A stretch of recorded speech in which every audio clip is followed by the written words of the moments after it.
The 10 News Weather Authority, always watching and tracking for you from the JES Weather Center. Hello, everyone. Rain to our south with snow to the north. But looking at the total amount of lightning that we've got in our region, right now on this map in particular, we've got 208 strikes. But I think if we zoom it out a little bit more, getting down into the Gulf in particular, there's a whole lot of extra lightning with that system. The main storm risk does stay pretty well down towards our south. Looks like a lot of the Keys are actually where storms will develop for today. For us, it's mostly rain. That'll start later on today and continue through the night into tomorrow. The warm front picks up a lot of moisture from the Atlantic and drives some storms in parts of South Carolina, even into North Carolina, but most of that storm activity stays pretty well towards our east. We see pretty consistent rainfall all the way until about noon on Saturday. Even after that, we've got some lingering showers. Once the main piece of rain ends in the middle of the day, that's when winds will really start to rise. We'll have gusts up towards 30 miles per hour, which are less intense than they were earlier this week. And given that we've got more than an inch of rain in most places, the fire risk is a whole lot lower than it was earlier on, too.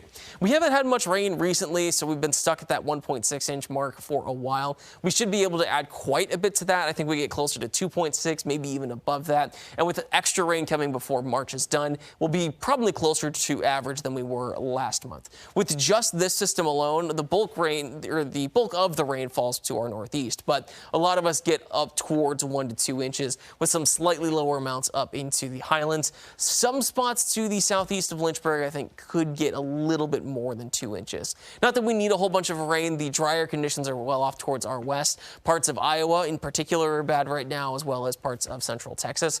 For us, we get a pretty standard amount of rain for right this minute. The rain that is headed our way is going to help out some of those dry conditions in North Carolina. Now, this system's going to sail off towards the east, leave us pretty dry for a while. We're between fronts for Sunday and Monday, gives us some nice temperatures. But on Tuesday, this next low pressure system, which is concentrated towards the north, bringing more snow up into the Midwest, is going to bring us consistent rain and some storms down towards our south. I think the storm risk is generally on the low side for that. But then there's more moisture off towards the west as we get to the end of the month, and we're able to get some extra precipitation as well. A lot of us are looking at temperatures somewhat consistently in the 50s for today. We can't warm up too much. Blacksburg's at 50, Martinsville at 56, and Lexington at 56. On the flip side, even though we can't warm up a ton, we're able to hold on to heat overnight. That keeps Roanoke at 44 and Danville at 44, setting us up for some heat to come tomorrow.